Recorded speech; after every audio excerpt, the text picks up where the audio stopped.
Hi అండి, welcome back to my channel. ఏంటి ఎక్కడికి వెళ్తున్నాం అనుకుంటున్నారా? మేమైతే రైతు మార్కెట్కి వెళ్తున్నామండి. మేము ఉండేది పెదగంటి ఆడాలో. మా ఇంటి నుంచి 10 మినిట్స్లో రైతు మార్కెట్కి అయితే వెళ్ళిపోవచ్చు.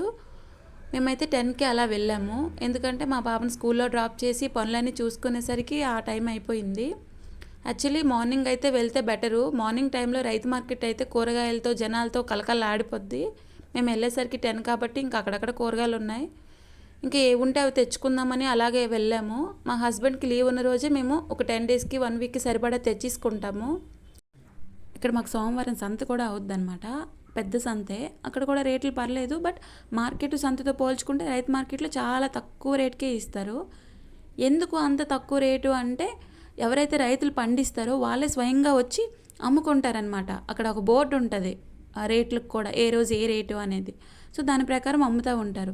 ఈ మార్కెట్లో ఏంటంటే వీళ్ళ దగ్గర, ఈ రైతుల దగ్గర వాళ్ళు కొనేసుకొని ఎక్స్ట్రా ఛార్జ్ చేసుకొని మనకు అమ్ముతారు.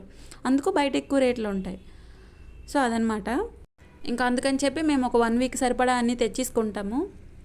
మేమేంటంటే మస్ట్ అండ్ షుడ్గా క్యారెట్, బీట్రూట్, ఇంకా కీర దోస, ఇంకా ఏవైనా ఒక ఆకుకూరలు అనమాట.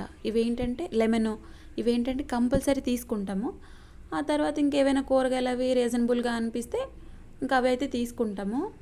తక్కువ రేటే కాబట్టి ఆల్మోస్ట్ నచ్చినవన్నీ తీసుకుంటాము. సో అది మీకు కూడా ఏదైనా రైతు మార్కెట్ దగ్గరలో ఉంటే మీరు కూడా అక్కడికి వెళ్ళి కొనుక్కోవడం అనేది బెటరు. చెప్పాను కదా, రేట్లు అయితే చాలా తక్కువ ఉంటాయి. ఇంకా అదనమాట. మేమైతే ఇంకా అన్నీ కొనేసుకున్నాం, కావాల్సినవన్నీ కొనేసుకొని ఇంక ఇంటికైతే బయలుదేరాము. సో గాయస్, అది మళ్ళీ మా ఆయన ఏంటంటే పనసకాయ ఉంటాయి కదండి, అవైతే అమ్ముతున్నారు. ఇంకా అవైతే తీసుకొస్తానని మళ్ళీ వెళ్ళి వచ్చారు. సో అదనమాట. ఇంకా మాకు కావాల్సినవన్నీ తీసుకొని మేమైతే రిటర్న్ అయిపోయాము. ఇక్కడ ఏంటంటే మాకు ఇంటికి వెళ్ళే దారిలోనే శివాలయం అనేది ఉంది. మా ఆయన ఏమో నన్ను రోడ్డు మీద పెట్టేసి వెళ్ళొస్తా, నాకు దండం పెట్టుకొని అని చెప్పి వెళ్ళారు.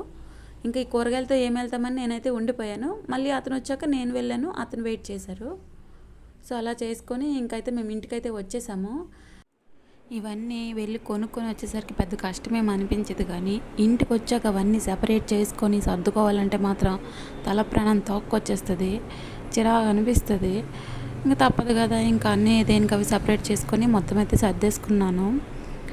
రేట్లు వింటే షాక్ అవుతారు అనేసి చెప్పాను కదా, అదేంటంటే ఒకసారి మా అమ్మ వాళ్ళకి తెలియక నార్మల్గా ఇక్కడ మార్కెట్లో క్యాప్సికమ్ కొంటే కేజీ అంట 100 రూపీస్, అదే రైతు మార్కెట్లో 50.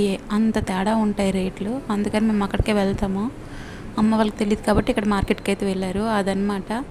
సో గాయస్, ఈ వీడియో అయితే మీకు నచ్చిందని అనుకుంటున్నాను. మీకు కనుక నచ్చినట్లయితే ప్లీజ్ లైక్ చేయండి, మా ఛానల్ని సబ్స్క్రైబ్ చేయండి, అండ్ మరిన్ని వీడియోస్ కోసం కామెంట్ కూడా చేయండి. Thanks for watching.